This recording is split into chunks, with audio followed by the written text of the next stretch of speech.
o diretor do Instituto Nacional de Coach. Edu, boa noite. Eu tenho uma pergunta simples para você, começar a nossa entrevista. O que é sucesso para você, Edu? Muito obrigado pelo convite, muito obrigado pela oportunidade. E dizer que sucesso para mim é algo simples. Sucesso, quando olho para a minha própria trajetória, eu me vejo um jovem de sucesso, eu me vejo uma pessoa de sucesso. E sucesso definindo em um simples gesto, uma simples atitude. Um exemplo, poderia lhe dar como exemplo, um garotinho, um dia no carro do seu pai, o seu pai vai abastecer o carro em um posto de gasolina, e o garotinho olha para aquele posto de gasolina e diz: um dia eu vou trabalhar aqui. E aquele garoto se torna adulto, e enquanto adulto, ele vai trabalhar naquele posto de gasolina. Isso para mim é sucesso, é um dos fundamentos de sucesso. Eu lembro da minha história de quando eu tinha 5 anos de idade, que eu trabalhava com os meus pais na feira, e eu tinha o meu momento de sucesso. E aí eu cresci, me desenvolvi e comecei a trabalhar de pedreiro com 14 anos de idade. Isso para mim foi outro pico de sucesso, porque eu ajudei a erguer a casa dos meus pais. Eu ajudei a erguer a casa que nós moramos uma boa parte do tempo. Fizemos lá um 2º andar, eu enquanto estudante, e ajudava o meu pai trabalhando de pedreiro. Isso para mim eu também chamo de sucesso. Aos 19 anos de idade, sou contratado por uma multinacional. Outro sucesso na minha vida. Aos 24 anos de idade, sou contratado por outra multinacional. Outro pico de sucesso para mim. E eu queria trazer mais exemplos, mais e mais exemplos de sucesso, quando aquela mulher que ela tem um banquinho na feira e ela prepara um café e ela atende o seu cliente e o cliente olha para ela e diz: que café gostoso, e ela com aquele sorriso singelo e meigo ri para o seu cliente e diz: fui eu que fiz. Uma criança que ao começar a andar ganha de presente uma bicicleta, e depois de levantar, cair, ela começa a se equilibrar e dar suas primeiras pedaladas. Isso para mim é um pico de sucesso. Significa que sucesso é simples. Sucesso é a gente estar tendo prazer com aquilo que a gente está fazendo naquele momento. Segunda pergunta que eu tenho para te fazer aqui hoje. Felicidade tem alguma coisa a ver com sucesso? O que é felicidade para você? Gostei da segunda pergunta, Anderson. Porque felicidade, na minha visão, na minha concepção, é o oposto de sucesso. Porque sucesso é você conseguir aquilo que você almejou, aquilo que você quis. E felicidade é você se abraçar, é você estar feliz, é você querer aquilo que você conseguiu. Quantas pessoas milionárias, bilionárias não são felizes hoje?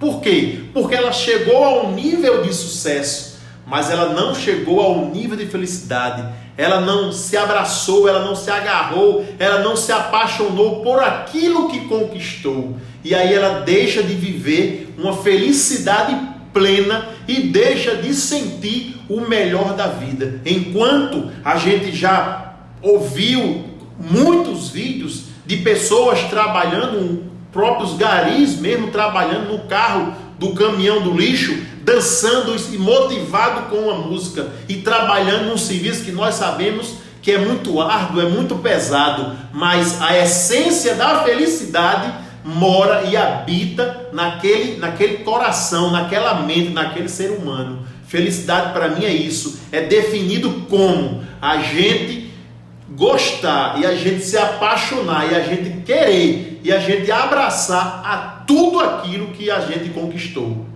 Edu, percebo que você é um paizão.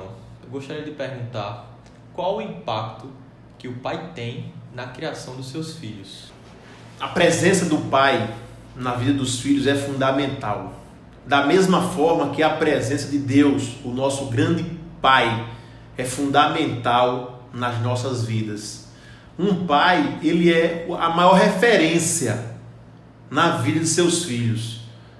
O pai, quando ele dá o exemplo, quando ele pune, quando ele aconselha, ele está moldando uma criança que acabara de nascer, tem uma mente totalmente limpa, pura e sã. Um exemplo disso é o seguinte: se uma criança nasce no Brasil e na mesma hora que ela nasce, eu transporto ela, eu levo essa criança para o Japão, depois de 5 anos de idade, depois de 5 anos, essa criança vai estar falando o japonês, ela vai estar fluindo a língua de lá. Por quê? Ela foi criada lá, ela cresceu naquele ambiente, ouvindo aquela língua. Da mesma forma, uns pais, quando vivem punindo seus filhos, vivem batendo, vivem agredindo, às vezes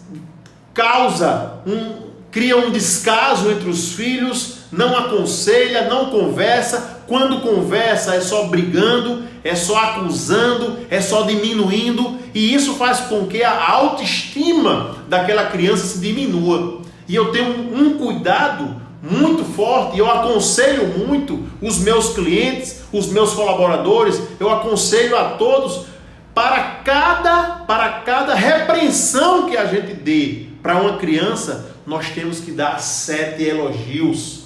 Por quê? Foi feita uma pesquisa que até os 8 anos de idade, uma criança recebe 100 mil nãos.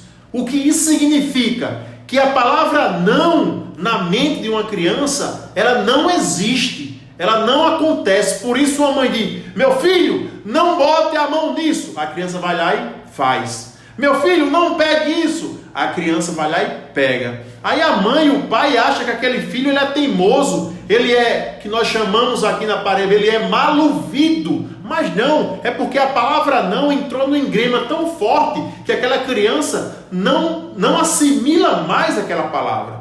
E nós temos que ter filho com autoestima muito elevada. Sempre que eu vou dormir, sempre que eu acordo, eu olho para o meu filho e digo: filhão, tu é um filho amado, tu é servo de Deus, tu é um filho amado de Deus. Hoje mesmo cheguei em casa, minha filha tinha acabado de chegar da escola e ela estava deitada no chão.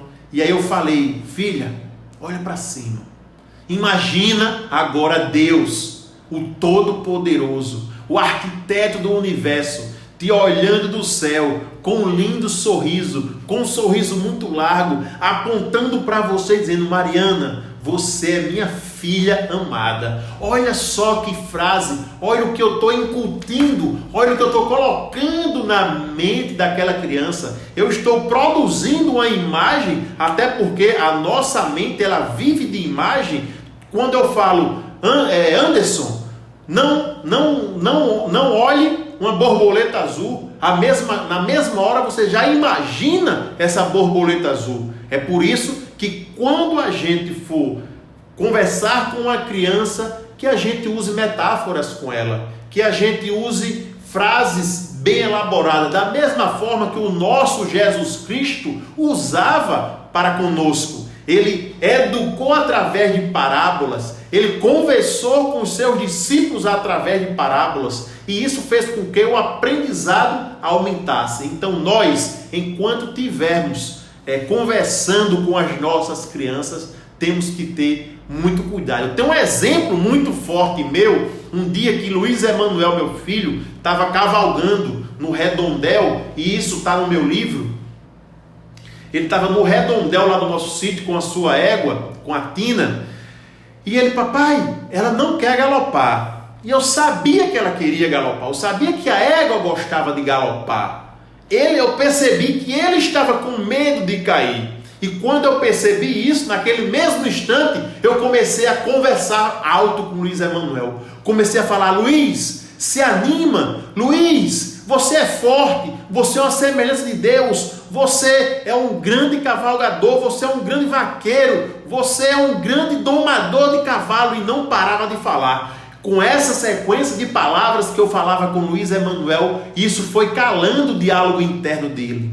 Que nós, eu e você, Anderson, e os nossos telespectadores, Nós temos um diálogo interno. Enquanto eu estou conversando, enquanto você está olhando para mim, na sua mente passa um filme, na sua mente passa uma história. Será que o que Edu está falando é verdade? Será que aonde Edu quer chegar com o que ele está falando? Depende de como você esteja interpretando isso que eu estou falando. E naquele instante eu falava: Luiz Emanuel, você é forte, você é capaz. E quando o diálogo interno dele calou-se, aconteceu a magia. A égua começou a galopar. Ele galopava e ria muito alegremente.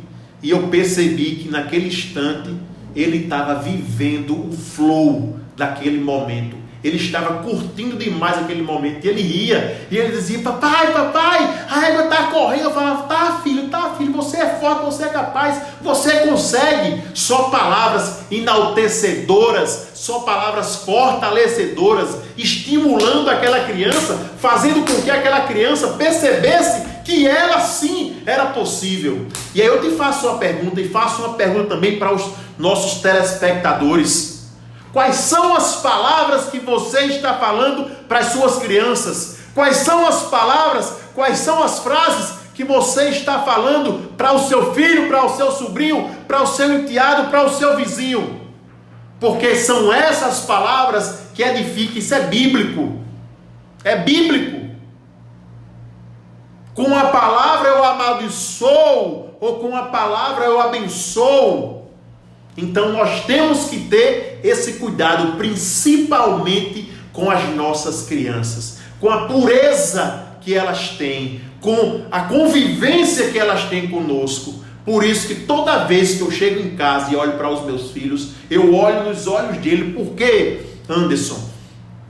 Muitas crianças, quando é olhada nos olhos, fechando os olhos, só recebe olhar de acusação. É aquele olhar por baixo da cara, como eu falo, é aquele olhar de lado, é aquele olhar com o rosto expressivo, feio.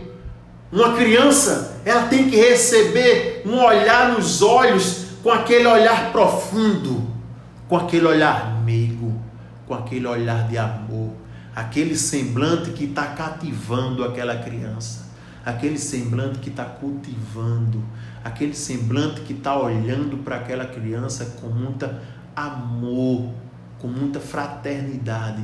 E aí sim eu consigo fazer com que aquela criança se apaixone por mim, se apaixone pelos meus conselhos, se apaixone pelo que eu estou aconselhando ela, porque eu trato com ternura, não só as palavras, mas a expressão facial também conta mais do que... Tem um livro que diz: o corpo fala, e principalmente para uma criança. E nós temos que ter esse cuidado continuamente para com as nossas crianças.